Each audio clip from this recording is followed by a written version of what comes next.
మోకాల నొప్పులకు ఎటువంటి సర్జరీ లేకుండా ఎపియాన్ పెయిన్ క్లినిక్ అందిస్తున్న అత్యాధునిక చికిత్స. కాఫీలు, టీలు, పన్నీరు, ఐస్ క్రీము అన్నీ చేసుకొని తింటున్నారు, తాగుతున్నారు. ఈ పాలు తాగటం వల్ల మీ హార్మోన్ ఇంబ్యాలెన్స్ అవుతుంది అని ఎవ్వరూ చెప్పట్లేదు. ఆడవాళ్ళ మూతి మీద మీసాలు మొత్తం ప్రపంచమంతా బయలుదేరాయి. నో ప్రాబ్లం, బ్యూటీ పార్లర్లు పక్కన తెరుచుకొని కూర్చుంటున్నాం మనం. అరే, మూతి మీద ఆడవాళ్ళకి మీసాలు ఎందుకు వస్తున్నాయని ఒక్కరూ అడగట్లేదు. చిన్నపిల్లలు 8 సంవత్సరాలకు ముట్టవుతున్నారని ఎందుకు అని అవటం లేదు. ఏ చర్చలు లేవు, ఏ సదస్సులు లేవు, ఏ విశ్వవిద్యానిలయాల్లో ఈ ప్రశ్నలు ఎవ్వరూ అడగటమే లేదు, ఇంతవరకు అడగటం లేదు. 14 సంవత్సరాలకు ముట్టాల్సిన ఆడవాళ్ళు 8 సంవత్సరాలకు ముట్టెందుకు అవుతున్నారని ఒక్కరైనా ప్రశ్న అడగచ్చా? దీనికి మనం తాగుతున్న పాలే కారణమని ఎవరు చెప్పేదానికి ముందుకు రావట్లేదు. ఎందుకు? పాలు పాలుగా ఉండట్లేదు, ఒక పెద్ద ఇండస్ట్రీ అయిపోయింది. క్షీర విప్లవం, పాలు పరిపూర్ణ ఆహారం అని విజ్ఞానపు పుస్తకాల్లో రాసుకొని కూర్చున్నాం. పాలు ఎవ్వరూ తాగకూడని పదార్థమని ఏ డాక్టరు చెప్పట్లేదు. పాలు తాగకుంటే కాల్షియం ఎక్కడి నుంచి వస్తుందని 100కి 100 మంది అందరూ ప్రశ్నలు అడుక్కుంటున్నారు తలలో. కాల్షియం ట్యాబ్లెట్ అని ఒకవైపు నుంచి సప్లిమెంట్ ఇస్తూనే ఉన్నారు. పాలల్లో కాల్షియం ఉంది తాగండి అని ప్రకటనలు చేస్తూనే ఉన్నారు, విజ్ఞానులు చెప్తూనే ఉన్నారు, విజ్ఞాన పుస్తకాల్లో కూడా రాసుకున్నారు. కానీ 100కి 18 మందికి ఆర్థరైటిస్, 100కి ఆస్టియోపోరోసిస్, ఇక ఇప్పుడు 100కి 22 మందికి ఉందంటున్నారు. మరి వీళ్ళు ఇచ్చే పాలు తాగి ఏమైంది? ఇంతమందికి రోగం ఎందుకు వచ్చిందని ఒక్కరూ అడగటం లేదే. అంటే పాల నుంచి మన దేహంలోకి కాల్షియం సరిగ్గా పోవట్లేదని ఎవడు విశ్లేషణ చేసి నిర్ధారించటం లేదే. రండి, ఇలాంటి వాళ్ళందరూ వారానికి ఒకసారి నువ్వుల లడ్డు తినండి. నువ్వుల్లో, మీ పాలల్లో 1 గ్రాము కాల్షియం ఉంటే నువ్వుల్లో 1 కేజీలో 10 గ్రాములు కాల్షియం ఉంది. ఎవడైనా నువ్వుల్లో 10 గ్రాములు కాల్షియం ఉంది, కాల్షియం తక్కువైతే నువ్వుల లడ్డు తినరా అని చెప్పిన డాక్టర్ను ఒక్కరిని చూపిస్తారా నాకు? ఒక ఆవిడ 18 ఏళ్ళ నుంచి ఇలా నడుస్తుంది, నా దగ్గరికి వచ్చింది, క్యాన్సర్ వచ్చింది అని. నువ్వుల లడ్డు తినమ్మా, రావి ఆకు కషాయం తాగు, జామ ఆకు కషాయం తాగు అని చెప్పాను. 18 ఏళ్ళ నుంచి ఇలా నడుస్తున్న ఆవిడ క్యాన్సర్ కోసమని నా దగ్గరికి వస్తే ఇది నిప్పిస్తే 3 నెలల్లో ఇలా నేర్చుకొని ఇలా వచ్చేసింది. ఎవరబ్బా ఈవిడ అని నేను చూస్తున్నాను, నేను మర్చిపోయి, అంటే గుర్తుపట్టలేకపోయాను అన్నమాట. ఈ ఆస్టియోపోరోసిస్, ఈ లొట్టెలోసుకు, ఈ పేర్లన్నీ మాయమైపోయి, క్యాన్సరు మాయమైపోయి ఆవిడ 18 సంవత్సరాలు ఇలా నడిచిన ఆవిడ ఇలా నేరుగా నిలుచుకొని నడుచుకొని వచ్చింది. అంటే నిజంగా ఈ సప్లిమెంట్స్, విటమిన్స్ ఇవన్నీ దేహానికి సరిగ్గా లోపలికి పోవాలంటే ఈ ట్యాబ్లెట్లలో నుంచి విటమిన్ ట్యాబ్లెట్లు మీ దేహంలోకి పీల్చుకునేదానికి సరాగంగా లేవు అనేది ఈ ఒక్క ఉదాహరణ చాలు. వందల మంది ఆస్టియోపోరోసిస్ జస్ట్ నువ్వుల లడ్డు తినిపించి, కొర్రలు, అండకొర్రలు తినిపించి, అలా ఎన్ని బాగా నాకు లెక్కనే లేదు. ఇలా నేను చెప్తూ వెళ్తూ ఉంటే ఆ థైరాయిడ్ ఎవరికి చూడు థైరాయిడ్ ఏమిట్రయ్యా బాబు నాకు తెలియట్లేదని అడుగుతాను. ఎవరికి చూడు thyroid problem. 100 mcg, 50 mcg, 250 mcg, పొద్దునొకటి సాయంకాలం ఒకటి తీసుకోవాల్సిందే. ఎన్ని రోజులు? Life long. 1 వారం కొబ్బరి నూనె, 1 వారం కుసుమల నూనె, సాఫ్లవర్ ఆయిల్ అంటారు, 1 వారం వేరుశనగ నూనె, 3 నెలలు. సామెలు 3 రోజులు, మిగిలిన ధాన్యాలు ఒక్కొక్క రోజు. 3 నెలలు మీరు తీసుకుంటున్న ట్యాబ్లెట్లను అలా పారేసేయచ్చు. పారేయద్దండి పాపం, వేరే వాళ్ళు మన్నులో నానబెట్టి పాడేసేయచ్చు. ఇంత సులభంగా, ఇంత సరళంగా ఇలాంటి భయానకమైన ఆధునిక రోగాలన్నిటినీ మనం మన దేహం నుంచి దూరంగా పారదోలవచ్చు. ఏ ఇబ్బంది లేదు, ఎవరు ఏమీ కష్టపడాల్సిన పని లేదు. కానీ తొందర ఎక్కడొస్తుంది తెలుసా? ఒక చిన్న అమ్మాయి, 21 సంవత్సరాల అమ్మాయి నా దగ్గరకు వచ్చింది, ముస్లిం అమ్మాయి. కళ్ళు ఇద్దరిద్దరు కనిపిస్తున్నారని డాక్టర్ దగ్గరికి వెళ్ళింది. 21 year old గాడు. ఓ ఏం ప్రాబ్లం లేదు, నీకు కన్నులో ఆ నరువు దగ్గర ఒక ట్యూమర్ వచ్చింది, దాన్ని ఆపరేషన్ చేసి తీసేస్తాము అని చెప్పి తీసేశారు.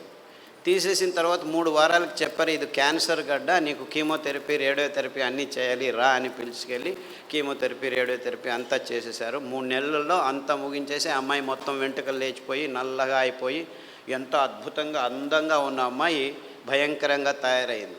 పర్వాలేదు, ఏం కాలేదు, 6 నెలల్లో మళ్ళీ వెంట్రుకలు వస్తాయని చెప్పారు.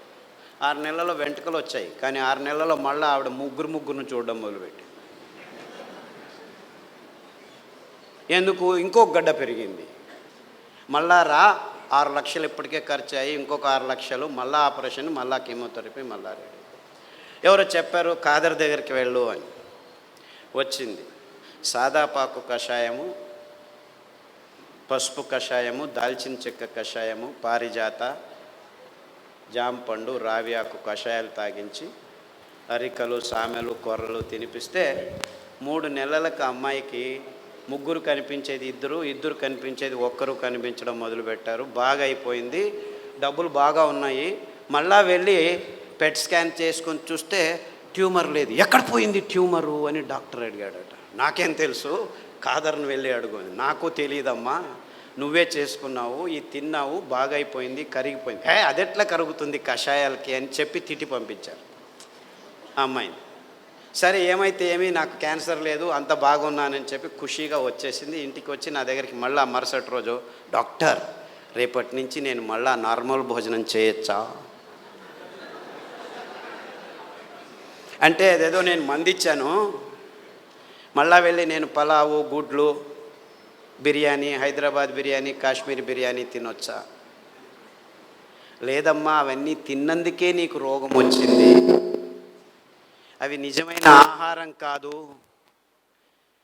ఆహారమే కాదు, మనుషులు తినాల్సిన అవసరం లేదు.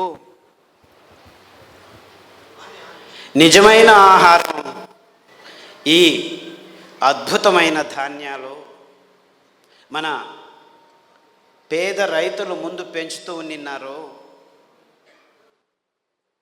ఎవరు తినట్లేదని ఇప్పుడు అందరూ మర్చిపోయినారు. ఈ వరి బియ్యము, గోధుమలు నీళ్లు కట్టి సాగుబడిని చెప్పి పెద్ద పెద్ద డ్యాములను, బహుళార్థ సాధక ప్రాజెక్టులని ఈ ఇంజనీర్లు, irrigation department, we are great engineers, పోతలు వేస్తున్నాం ఇక్కడి నుంచి అక్కడికి, ఇంత పెద్ద ఇంజను, ఇంత పెద్ద మిషన్లు అంతా చేసి సాగుబడి చేసి ఏం పెంచుతున్నారయ్యా మీరు? చెరుకు, వరి, గోధుమలు. ఎందుకు పెంచుతున్నారు? మీ అందరికీ భోజనం పెట్టేదానికి కాదు, ఈ పెద్ద పెద్ద ఫర్టిలైజర్ కంపెనీస్ తయారు చేస్తున్న రసాయనిక ఎరువుల్ని మన భూమి మీద వేసి మన భూమి ఫలవత్తతను నాశనం చేసేదానికి.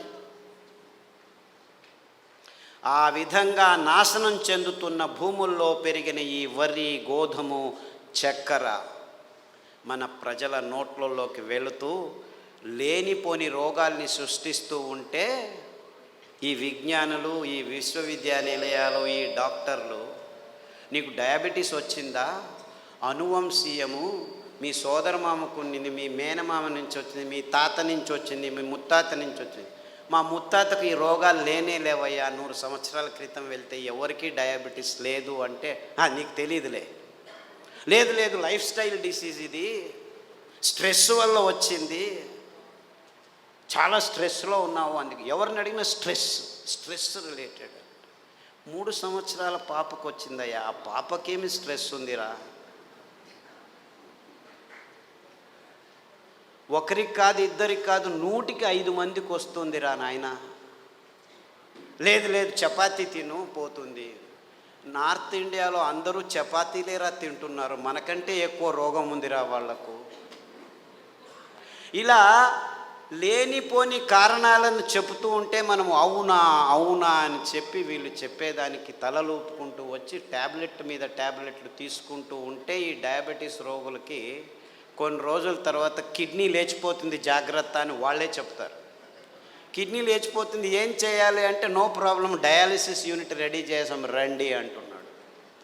గ్యాంగ్రీన్ వచ్చింది, నో ప్రాబ్లం, కాలు తీసేస్తాము అంటాడు.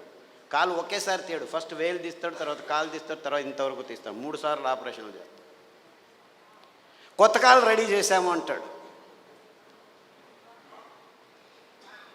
న్యూరోపతి, మొనకాళ్ళలో సంధివాతం, diabetic rheumatism, diabetic arthritis, diabetic, అన్నిటికీ డయాబెటిక్ అని పదం ముందు పెట్టేది రోగాల పేర్లు చెప్తుంది. ఒక రోగం ఇప్పుడు 10 రోగాలుగా మార్చి కూర్చు. మొత్తం ఈ రోగాల పేర్లతో ఎంత డబ్బులు ఖర్చు చేస్తున్నారంటే, నిన్న ఏ ఊర్లో సార్, అనంతపురం, ఒక ఆయన వచ్చి స్టేజ్ మీద, నేను భోజనానికంటే మా ఇంట్లో 3 కోసం మందుల కోసం 30,000 నెలకు ఖర్చు పెడుతున్నాను అని చెప్పాడు. భోజనానికి ఎంత ఖర్చు పెడుతున్నాడు? 10,000 ఖర్చు పెడుతుండొచ్చు. In fact it is not his story alone. ప్రపంచంలో ప్రతి ఒక్కరూ, మన దేశంలో పేదవాళ్ళు సమేతంగా పల్లెల్లో కూడాను కనీసం సంవత్సరానికి 28,000 రూపాయలు ఒక్కొక్కరికి డాక్టర్ల జాబితాలో ఈ ఔషధి కంపెనీల లాభాల్లోకి చేరుస్తున్నారు. డయాబెటీస్ ఒక్క రోగానికే ఈ ప్రపంచంలో ఔషధి కంపెనీలు చేసుకుంటున్న లాభం ఎంత తెలుసా? 60,000 శతకోటి రూపాయలు.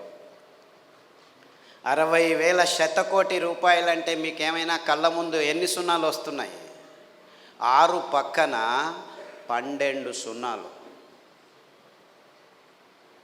అందులో 1/3 భాగం అంటే 3వ భాగం మన భారతదేశపు కానుక.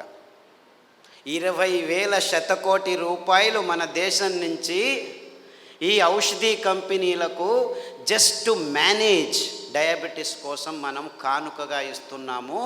ఒక్కొక్కరు ఈ ఒక్క రోగాన్ని 10 సంవత్సరాల్లో పలు రూపాలకి మార్చుకొని చివరికి చావు నప్పుతున్నారు. అంటే ఈ రోగం నుంచి మీకు విముక్తి లేనే లేదు. బాబు ఇన్ని రోగాలతో చావు ఎందుకు రాదురా అని కోరుకునే పేషెంట్లు రోజు రోజుకు ఎక్కువ అవుతున్నారు. ఇంత భయంకరమయంగా ఉంటుంది మీకు. మీరేమీ కంగారు పడద్దండి, ఇన్సూరెన్స్ కట్టండి, నెల నెల మీకయ్యే ఖర్చులను మేము చూసుకుంటామని మీ భయాన్ని మీకే అమ్ముతున్న ఈ భయంకరమైన ఇన్సూరెన్స్ కంపెనీలు మొదలయ్యాయి. అంటే మీకు వచ్చే రోగాలకు మందులు ఇవ్వము, మీ భయాన్ని మీకే అమ్ముతాము అని ఇన్సూరెన్స్ కంపెనీలు. ఈ ఎకనామిక్ మోడల్లో ప్రతి ఒక్కదాన్ని డబ్బుకు మార్పాటు చేసుకునే ఈ పాశ్చాత్యుల భయంకరమైన పన్నాగాల్లో మొత్తం ప్రపంచమంతా ఇరుక్కుపోయింది అని చెప్పేదానికి నాకు ఏ సందేహము లేదు.